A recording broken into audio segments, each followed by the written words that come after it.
Test 2. You will hear a number of different recordings and you will have to answer questions on what you hear. There will be time for you to read the instructions and questions, and you will have a chance to check your work. All the recordings will be played once only. The test is in 4 sections. At the end of the test, you will be given 10 minutes to transfer your answers to an answer sheet. Now turn to Section 1. Section 1. You will hear a man interviewing a woman in the street about her use of transport. First, you have some time to look at questions 1 to 5.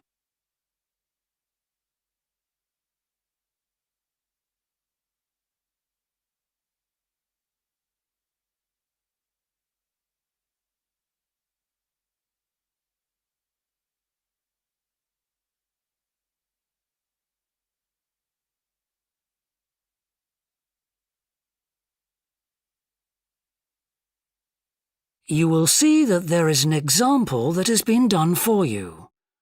On this occasion only, the conversation relating to this will be played first.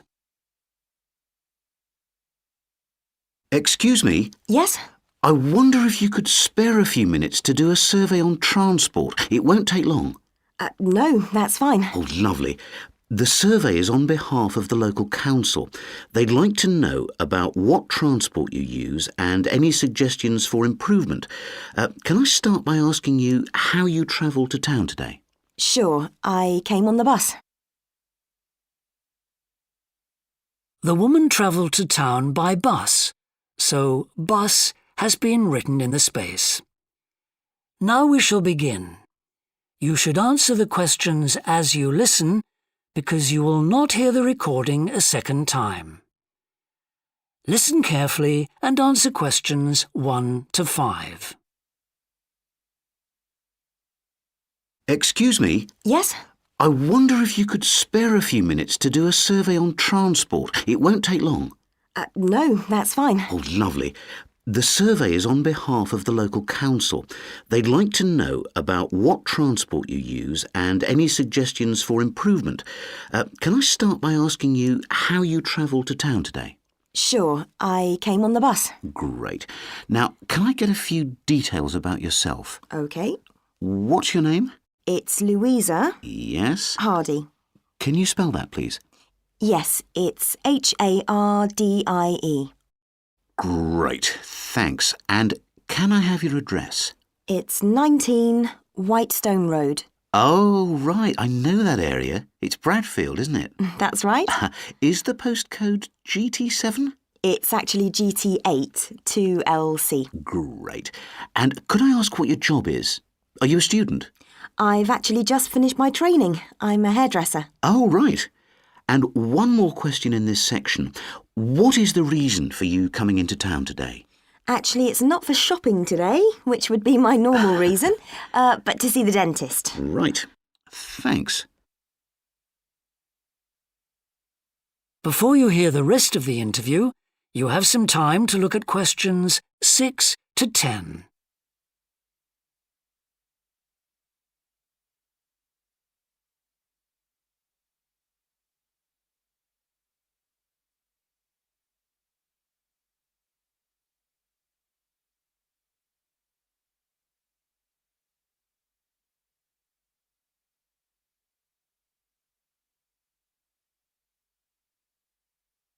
Now listen and answer questions 6 to 10. Now, in this last section, I'd like you to give us some ideas about the facilities and arrangements in the city for getting to and from work. Any suggestions you have for improvements? Well, something I've thought about for some time is that when I do walk and I'm doing a later shift, I think the lighting should be better. Yes, good point. And of course, I think it's a real shame they've been cutting down on the number of footpaths. They should have more of those. Then people would walk more. Yes, right. And I don't think there are enough trains. That's why I don't use them. You have to wait so long. Thanks. And finally, I'd like to ask your opinion on cycling. As you may know, there's a drive in the city to get more people to cycle to work. Right. But we realise that there are things which the council, but also employers, might do to help encourage workers to cycle to work. Yeah. Well, I have thought about it, and where I work, there are no safe places to leave your bikes. OK. And also, I'd have to cycle uphill, and on a hot day, I'd arrive at work pretty sweaty, so I think I'd need a shower somewhere at work. Right. And I suppose the last thing is that I wouldn't be all that confident about cycling on such busy roads. I think I'd like to see you offering training for that. You know, I'd feel a lot better about starting if that was the case. Well, that's very helpful. Thank you very much for your time. No problem. Bye. That is the end of section 1. You now have half a minute to check your answers.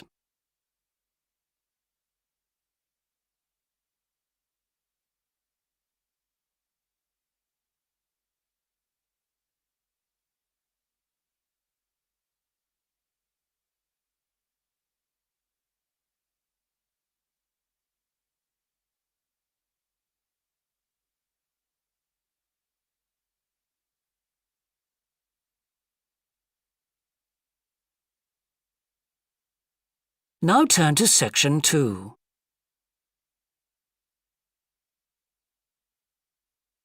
Section 2. You will hear a representative of a city council giving information about 2 new facilities which are opening soon in the city. First, you have some time to look at questions 11 to 14.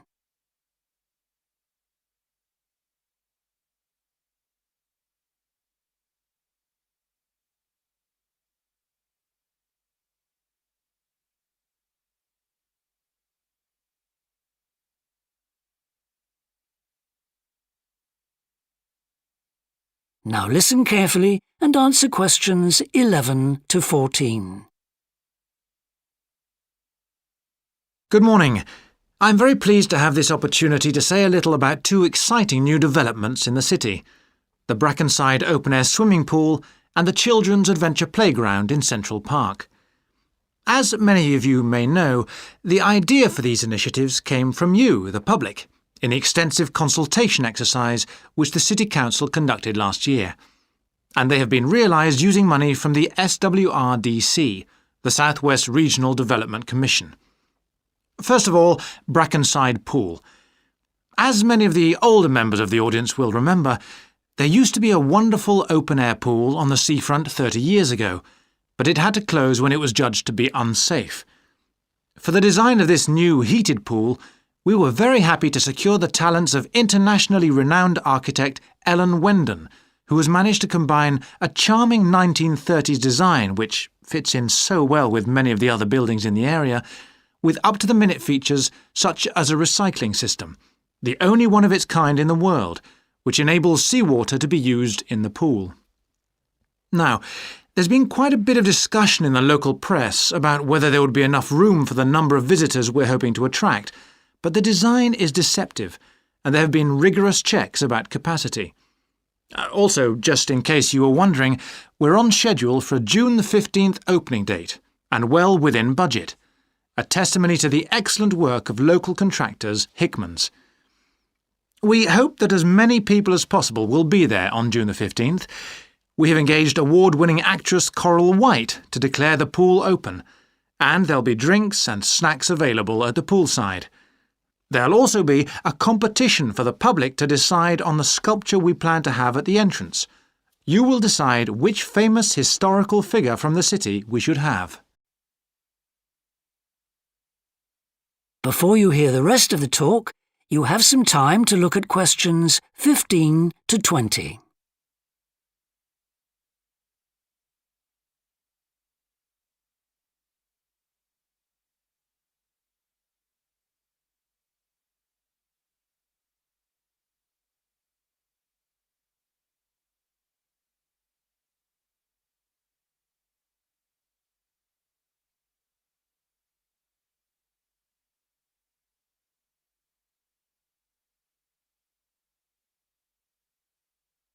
Now listen and answer questions 15 to 20. And now, moving on to the Central Park Playground, which we're pleased to announce has just won the Douglas Award for Safety. The news came through only last week. The unique design is based on the concept of the global village, with the playground being divided into 6 areas showing different parts of the world, each with a representative feature.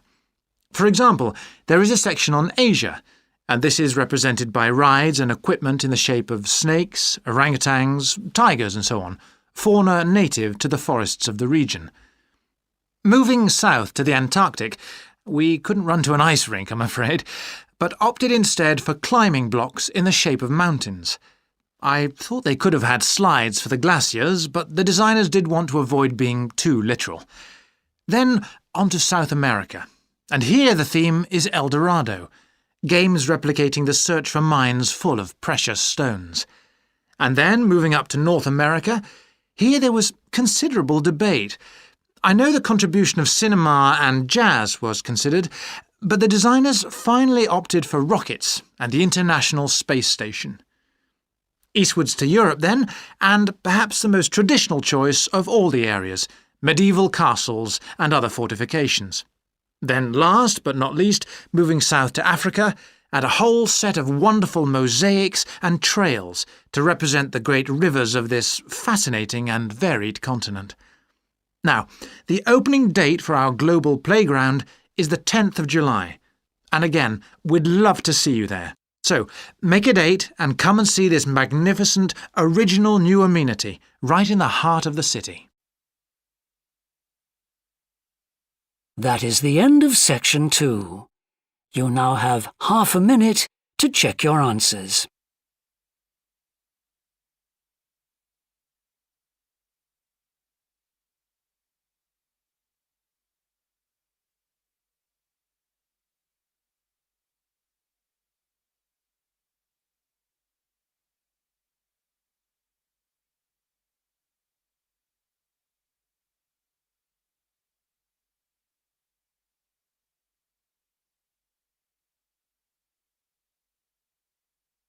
Now turn to section 3.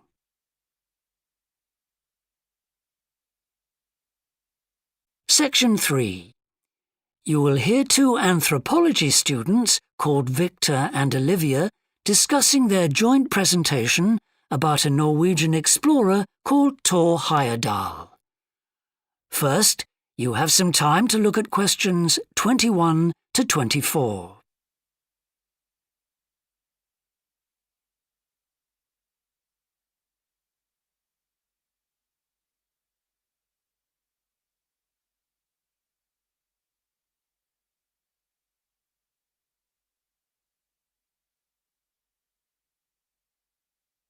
Now listen carefully and answer questions 21 to 24. Right, well, for our presentation, shall I start with the early life of Thor Heyerdahl? Sure. Why don't you begin with describing the type of boy he was, especially his passion for collecting things? That's right. He had his own little museum. And I think it's unusual for children to develop their own values and not join in their parents' hobbies. I'm thinking of how Heyerdahl wouldn't go hunting with his dad, for example. Yeah, he preferred to learn about nature by listening to his mother read to him. And quite early on, he knew he wanted to become an explorer when he grew up. That came from his camping trips he went on in Norway, I think. No, it was climbing that he spent his time on as a young man. Oh, right. After university, he married a classmate, and together they decided to experience living on a small island to find out how harsh weather conditions shaped people's lifestyles. As part of their preparation, before they left home, they learnt basic survival skills, like building a shelter. I guess they needed that knowledge in order to live wild in a remote location with few inhabitants, cut off by the sea, which is what they were aiming to do. An important part of your talk should be the radical theory Heidel formed from examining mysterious ancient carvings that he happened to find on the island. I think you should finish with that. OK. Before you hear the rest of the discussion, you have some time to look at questions 25 to 30.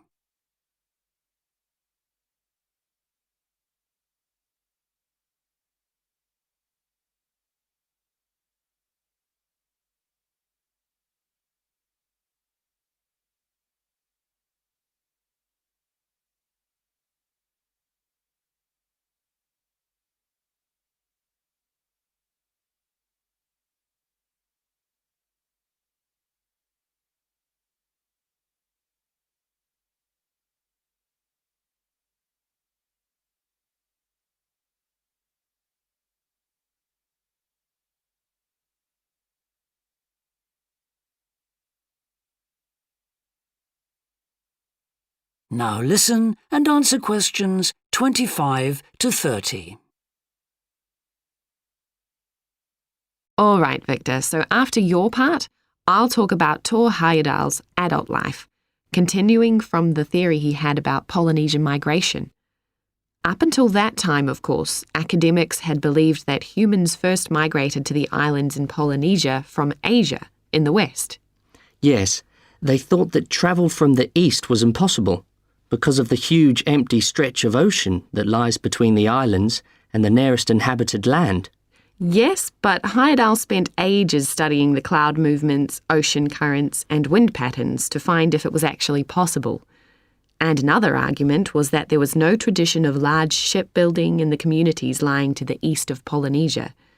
But Heyerdahl knew they made lots of coastal voyages in locally built canoes.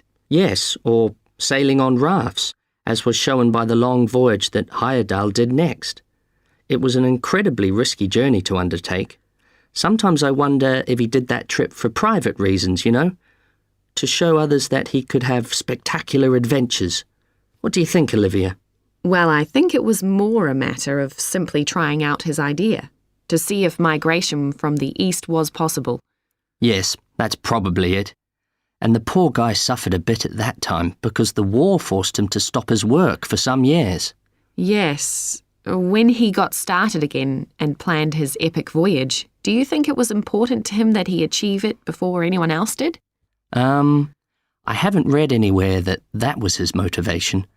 The most important factor seems to have been that he used only ancient techniques and local materials to build his raft. Yes. I wonder how fast it went. Well, it took them 97 days from South America to the Pacific Islands. And after that, Heidel went to Easter Island, didn't he? We should mention the purpose of that trip.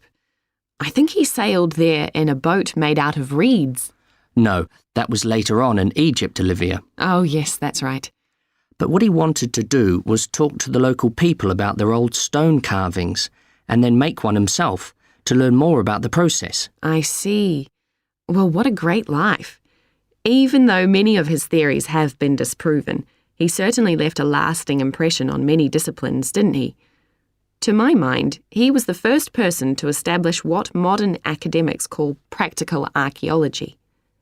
I mean that they try to recreate something from the past today, like he did with his raft trip. It's unfortunate that his ideas about where Polynesians originated from have been completely discredited. Yes. Right, well, I'll prepare a PowerPoint slide at the end that acknowledges our sources. I mainly used The Life and Work of Thor Heyerdahl by William Oliver. I thought the research methods he used were very sound, although I must say I found the overall tone somewhat old-fashioned. I think they need to do a new revised edition. Yeah, I agree. What about the subject matter? I found it really challenging. Well, it's a complex issue. I thought the book had lots of good points. What did you think of the illustration? That is the end of section 3. You now have half a minute to check your answers.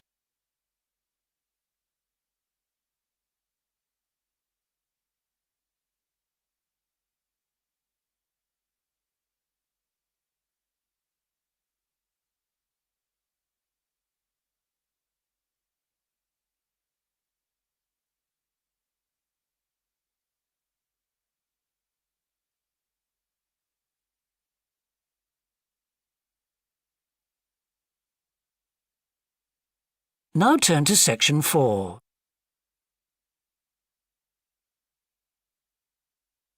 Section 4. You will hear a business student predicting how management might change in the next few years. First, you have some time to look at questions 31 to 40.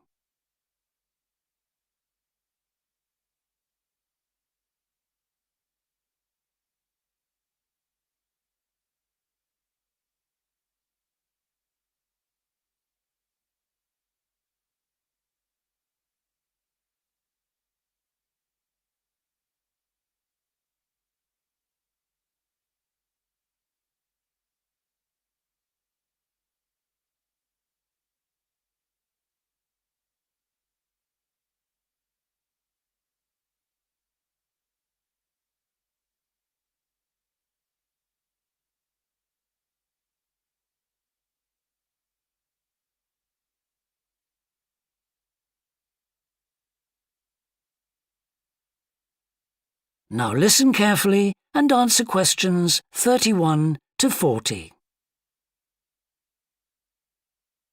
Well, I've been talking to managers in a number of businesses and reading surveys about the future of management. And what I'm going to present in this seminar is a few ideas about how the activity is likely to change in the next 10 years. It isn't a scientific statistical analysis, just some ideas for us to discuss. One area I want to mention is business markets, and I'm sure a really significant development will be a major increase in competition, with companies from all around the world trying to sell similar products. Consumers will have much more choice. For instance, food products sold in Australia might be manufactured in the USA, China, Finland, and dozens of other countries. At the same time, mergers and takeovers mean that governments are actually losing power to major global corporations. We can probably all think of companies that exert a great deal of influence, which may be good for consumers. A third point I want to make about markets is that in the rapidly expanding economies, such as India, China, Brazil, and Russia, demand is growing very fast. This is putting pressure on resources all over the world. I think businesses are becoming more open to external influences. In particular, companies are consulting customers more and more before making their business decisions. Companies are finding out what they want and providing it, instead of making products and then trying to sell them, which is the model of years ago. Another influence is that concerns about the environment will force manufacturers to extend product life cycles to reduce the amount of pollution and waste.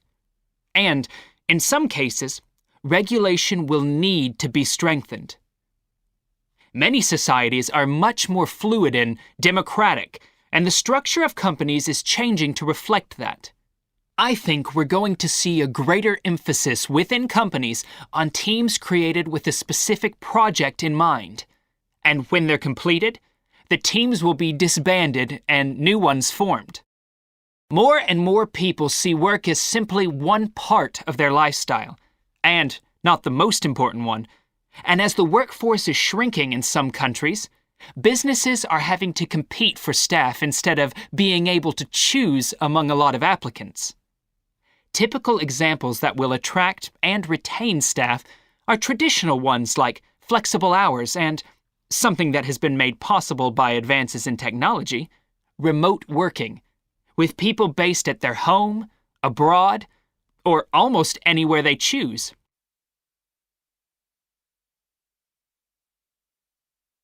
Management styles will almost certainly continue to change. Senior managers will require a lot more than the efficiency that they've always needed. Above all, they'll need great skills in leadership so that their organization can initiate and respond to change in a fast-moving world where they face lots of competing requirements and potential conflicts. In most of the world, the senior managers of large businesses are mainly men in their 50s and 60s. The predominant style of management will almost certainly become more consultative and collaborative, caused, Above all, by more women moving into senior management positions. Many of the changes are influenced by developments in the wider economy. The traditional emphasis of business was manufacturing, and of course the service sector is very important. But we shouldn't overlook the growing financial contribution of IP, that is, intellectual property. Some books and films generate enormous sums from the sale of related DVDs, music, games, clothes, and so on. Another point I'd like to make is that although I've been talking about companies, one trend that they have to face is the move away from people working for the same employer for years. Instead, more and more people are becoming self-employed to gain the freedom and control over their lives that they're unlikely to get from being employed. Okay, well, that's all I want to say, so let's open it up for discussion. That is the end of section 4. You now have half a minute to check your answers.